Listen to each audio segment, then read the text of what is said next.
Les peupliers ne sont pas les bienvenus dans le marais poitevin. Il faut donc les couper pour permettre à d'autres arbres de pousser, comme le frêne, une essence caractéristique de ces zones humides, ou plus précisément le frêne tétard.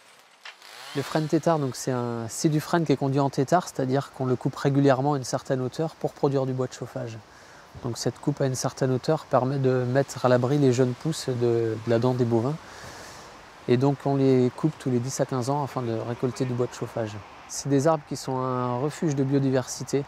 Un arbre tétard, c'est un écosystème à lui seul. Par exemple ici, comme dans tout le marais poitevin, on a la rosalie des Alpes dont les larves se développent dans les frênes tétards.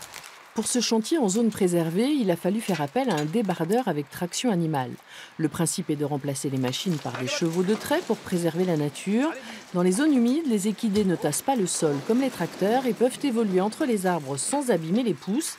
Mais pour mettre en place cette pratique, il faut de nombreuses années.